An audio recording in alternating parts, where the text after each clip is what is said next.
ఇక వరంగల్ కాంగ్రెస్ పంచాయతీ కాకరేపుతోంది. ఇప్పటికే క్రమశిక్షణ కమిటీ ముందు కొండా మురళి హాజరయ్యారు.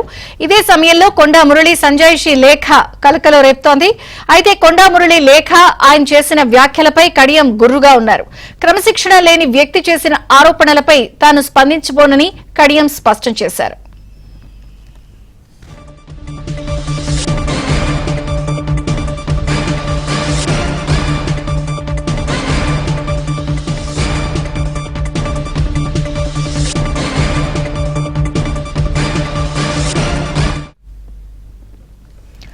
ఇదే సమయంలో కొండా మురళి ఎపిసోడ్ పై కీలక వ్యాఖ్యలు చేశారు మల్లు రవి.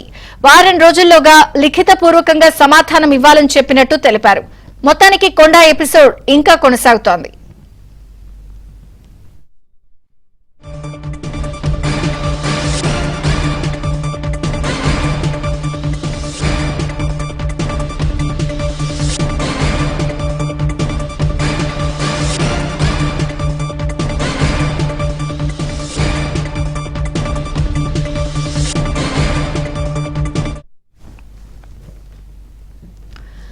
వరంగల్ కాంగ్రెస్ పంచాయతీ కాకరేపుతోంది. ఇప్పటికే క్రమశిక్షణ కమిటీ ముందు కొండా మురళి హాజరయ్యారు.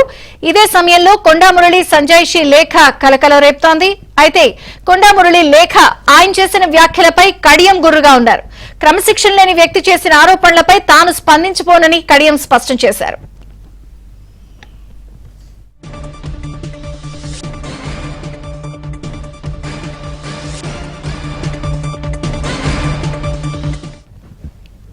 మరోపక్క కొండా మురళి ఎపిసోడ్ పై కీలక వ్యాఖ్యలు చేశారు మల్లు రవి. వారం రోజుల్లోగా లిఖితపూర్వకంగా సమాధానం ఇవ్వాలని చెప్పినట్లు తెలిపారు.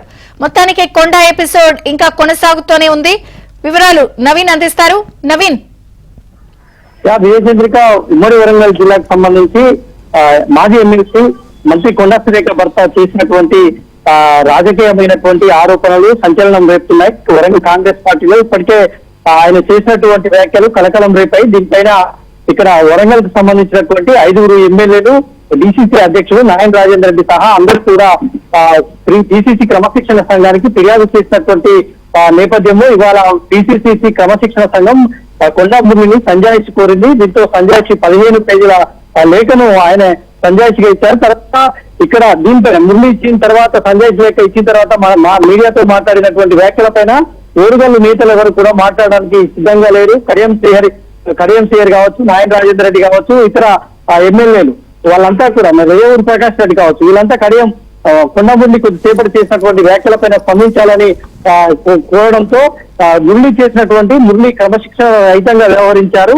ఆయన చేసినటువంటి వ్యాఖ్యలపైన తాము స్పందించాల్సినటువంటి అవసరం లేదని చెప్తా ఉన్నారు. దీంతో వీళ్ళంతా కూడా ఒక్కసారిగా సైలెంట్ అయిపోయారు. ఎందుకంటే మొన్న కొండా మురళి చేసినటువంటి వ్యాఖ్యలపైన ఒకరు విలేకరుల సమావేశం పెట్టి తర్వాత ఖండించినటువంటి నేతలంతా కూడా ఒక్కసారిగా సైలెంట్ అయిపోయినటువంటి పరిస్థితి కనిపిస్తుంది. మురళి చేసినటువంటి వ్యాఖ్యలపైన కొంతసేపటి క్రితం అందరి నేతలతో మాట్లాడి వివరణ కోరితే వాళ్ళంతా కూడా స్పందించేందుకు సిద్ధంగా లేరు. ఒక్కసారిగా వరంగల్ కాంగ్రెస్ అంతా కూడా సైలెంట్ అయిపోయింది. ఎందుకంటే ఏది మాట్లాడితే ఏది ముంచుకొస్తుందో అనేటువంటిది ఒకవైపు, తర్వాత వీళ్ళంతా కలిసి విలేకరుల సమావేశం ఏర్పాటు చేస్తారా లేదంటే పిసిసి చెప్పినట్టుగా ఎవరు కూడా మీడియాతో మాట్లాడొద్దు అనేటువంటి ఆదేశాల మేరకు మాట్లాడడం లేదా అనేటువంటిది తెలుస్తుంది. ఇప్పుడు ప్రస్తుతం మనం హనుమకొండ డిసిసి అధ్యక్షుడు వరంగల్ వెస్ట్ ఎమ్మెల్యే నాయని రాజేందర్ రెడ్డి ఇంటి దగ్గర ఉన్నాం. ఇక్కడ అంతా కూడా మొన్నటి వరకు హడావుడిగా సందడిగా ఉన్నటువంటి వాతావరణం మనం చూడవచ్చు. అంతా ఒక్కసారిగా సందడి కోల్పోయినటువంటి పరిస్థితి. ఇక్కడ ఎమ్మెల్యే ఇంటి దగ్గర ఎవరు లేరు. నిన్నటి వరకు కూడా ఎమ్మెల్యే ఇంటి దగ్గర మొత్తం ఒక సందడి వాతావరణం ఉండే. అయితే మురళి చేసినటువంటి వ్యాఖ్యలపైన ఇక్కడ వరంగల్ కాంగ్రెస్ నేతలంతా కూడా తర్జనా భర్జన పడుతున్నట్టు తెలుస్తుంది. మురళి కొద్దిసేపటి క్రితం ఆయన ఇచ్చినటువంటి 15 పేజీల లేఖను కూడా మనం పరిశీలన చేసినట్లయితే ఇక్కడ ఇన్ఛార్జి మంత్రిగా ఉన్నటువంటి పొంగులేటి శ్రీనివాసరెడ్డి మీద కీలకమైనటువంటి ఆరోపణ. అంటే ఆయన ఆధ్వర్యంలోనే ఇటు వరంగల్ వెస్ట్ ఎమ్మెల్యే నాయని రాజేందర్ రెడ్డి కావచ్చు, ఇక్కడ ఉన్నటువంటి వరంగల్కి సంబంధించినటువంటి కడియం శ్రీహరి కావచ్చు, బసవరాజ్ సారయ్య కావచ్చు, ఇదంతా కూడా పొంగులేటి శ్రీనివాసరెడ్డి ఆధ్వర్యంలోనే వీళ్ళంతా ఒక్కటై తన మీద కుట్రలు చేస్తున్నారు. కొండా సురేఖ మంత్రిగా ఉండడాన్ని జీర్ణించుకోలేకపోతున్నారు అనేటువంటిది కీలకమైనటువంటి ఆరోపణలు చేశారు. అయితే పార్టీలో కడియం శ్రీహరి చేరిన తర్వాత ఇవన్నీ కూడా వివాదాలు మొదలైనాయి అనే అనేటువంటిది కూడా ఆయన ఆరోపణలు చేశారు. అంటే తాను ఎమ్మెల్సీగా తాను బీఆర్ఎస్ నుంచి కాంగ్రెస్లో చేరినప్పుడు తన పదవికి రాజీనామా చేసి వచ్చి మళ్ళీ గెలిచాను.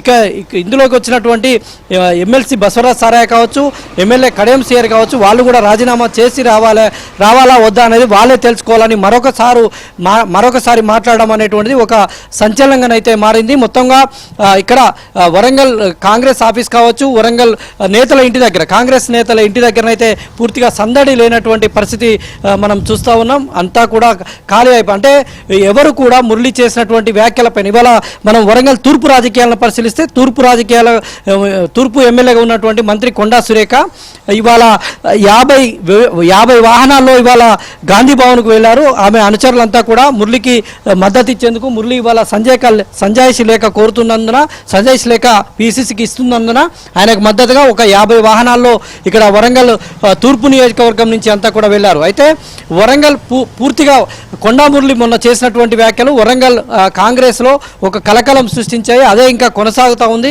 నివురు కప్పిన నిప్పులా మారిందని చెప్పుకోవాలి. ఎందుకంటే కొండా మురళి చేసినటువంటి వ్యాఖ్యల మీద ఎవరు కూడా స్పందించడానికి ఇష్టం లేదు. ఇప్పుడు జరిగిన తర్వాత కూడా ఆయన మల్లు రవికి వివరణ ఇచ్చిన తర్వాత కూడా బయటకు వచ్చి మీడియాతో మాట్లాడుతూ నన్ను రెచ్చగొట్టద్దు, చావుకైనా నేను తెగిస్తాను అని చెప్పి మాట్లాడటం చూస్తే ఎక్కడా కూడా కొంత వెనక్కి తగ్గినట్టు ఏం కనిపించట్లేదు కదా. మీరు చెప్పింది వాస్తవం. కొండా మురళి తను చేసినటువంటి వ్యాఖ్యలకు కట్టుబడి ఉన్నాననే చెప్తున్నారు. మొన్న ఆయన చేసిన వ్యాఖ్యల తర్వాత కూడా మనకు ఇచ్చినటువంటి ఇంటర్వ్యూలో కూడా అదే స్పష్టం చేస్తూ ఉన్నారు. దానినే ఇవాళ 15 పేజీల లేఖగా ఆయన రాసి టీపీసీసీ క్రమశిక్షణ సంఘానికి అందించినట్టు తెలుస్తుంది. ఎక్కడ కూడా తను చేసినటువంటి వ్యాఖ్యలకు తను కట్టుబడి ఉన్నాను, తను ఎక్కడ అబద్ధం చేయలేదు, కొండా సురేఖ మీద వీళ్ళంతా కూడా కక్షపూరితంగా కుట్రపూరితంగా వ్యవహరిస్తున్నందునే ఆ విషయాలనే పార్టీ దృష్టికి తీసుకొచ్చానని చెప్తా ఉన్నారు. తర్వాత ఇక్కడ బీసీ కార్డును ఉపయోగిస్తున్నారు అని కొండా మురళి పైన నాయని రాజేందర్ రెడ్డి కావచ్చు, ఇతర నేతలంతా చేసినటువంటి దానికి కూడా ఆయన సమాధానం ఇచ్చారు. 40 సంవత్సరాలుగా నేను బీసీల కోసమే కొట్లాడుతున్నా, తను బీసీ నేతగా ఉన్నానని, అందుకనే బీసీల హక్కుల కోసం కొట్లాడతానని కూడా ఆయన చెప్పడం జరిగింది. అంటే ఇక్కడ రెడ్డి నాయకత్వం ఆధిపత్యం ఉంది కాబట్టి తను బీసీగా పోరాడడం తప్ప అనేటువంటి విషయాన్ని కూడా కొండా మురళి స్పష్టం చేస్తా ఉన్నారు. దాంతోపాటు కొంతమంది తన పార్టీకి సంబంధించినటువంటి నేతలు కొంత అవినీతికి పాల్పడుతున్నారు, కరప్షన్కు పాల్పడుతున్నారు. తర్వాత వాళ్ళు అవినీతికి పాల్పడుతూ తమపైనే కుట్రపూరితమైనటువంటి రాజకీయాలు చేస్తున్నారని ఆయన చెప్పడం కూడా కాంగ్రెస్ రాజకీయాల్లో కలకలం రేపుతుంది.